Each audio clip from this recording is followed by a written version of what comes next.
I really thought I'd just bring this up now just because the movie for 50 Shades of Grey is coming out, or is out, whatever, and it needs to be clear that it is, and many people seem to think that this is what a BDSM relationship consists of, and of how the book is. The book is 100% fiction. It is not how a BDSM relationship is or should be in real life. 50 Shades of Grey is a book about abusive, controlling relationship, not a reflection of the BDSM lifestyle or how an actual relationship should be. In the BDSM community, people would, if they found out that this is how someone was being treated, they would not stand for it. And if you talk to anyone that's in the community, it is not something they wish to be associated with, because it falsely represents how they choose to live their lives. Christian Grey, the main male character in the book series, is an abusive man who he manipulates a young woman who has zero knowledge of anything to do with BDSM, and even any personal sexual knowledge experience at all, because she's a virgin when she meets him, and he manipulates her, and so she's manipulated into a relationship with him, which is full of things that she is definitely not ready or prepared or expecting, which just should not be allowed. I'm just going to say some things that he does in the book. It's probably, definitely, I was sure, not all of them. If you have any others, things that you would like to add that he does that would not be acceptable behaviour, just feel free to leave in the comments below.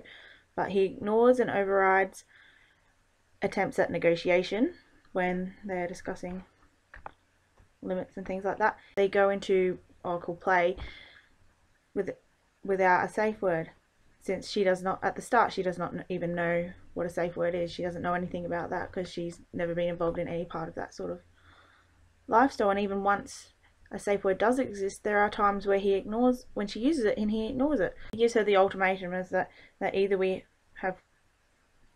are having kinky sex my way, or we just aren't going to have sex at all, which is an unfair. There's no negotiation in that. It's pretty much his way or the highway. And she is young and naive and she doesn't know any better, to be honest. And like, fair enough, she is quite curious, because most people are quite curious about the unknown, but he's taking advantage of her pretty much.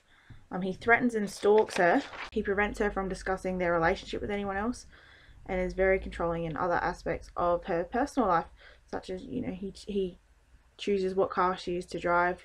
He tells her what medication she's allowed to take, and how she should spend her free time, which is not part of it at all. That is just controlling behaviour. And he also uses alcohol to sway her consent for sexual contact, which by law is rape. My views on that are, especially if you have to be drunk to do something that you wouldn't do when you were sober, like sex and sexual, it means you're not, like I've always said to people that haven't had sex yet and they just say, oh, I want to get drunk and get over it, and I think if you have to be drunk to have sex, you're not ready for it. If she has to be drunk to participate in these acts, which I'm guessing she does because he liquors her up, she is not ready for that sort of, she's not ready for that sort of act. There are many instances where they have participated in an act, and after that he is being mad at her for being upset and a bit traumatized by it, which is understandable, but he does not comfort her at all. He remains upset at her, and she feels quite guilty at these things. In the BDSM community, they believe in safety and comfort and consent very highly, and it's always necessary. After they have their fun with their partners, it's a very large part, the comfort and care part, like caring for their partner, to transition out of that sort of zone, because depending on the relationship, it can get quite extreme. But they've always discussed these things beforehand, and like, they do have the safe word, and they do, if they use it just once, it stops, because that's how it goes, not how it does in this book. With saying this, I'm not saying that don't go see the movie and don't read the books. I mean, it's not true. I will be there watching the movie. It's just needs, people need to know. People have, sad thing is that people, after reading these books and soon probably watching the movie, they have become aware of this sort of lifestyle and wanted to enter into it, and because their impression of the lifestyle is based on these particular books, and they might be young and naive or just naive, and they go into it expecting that this is how it goes, and this is not how it is, and then they get themselves into bad situations and become abused.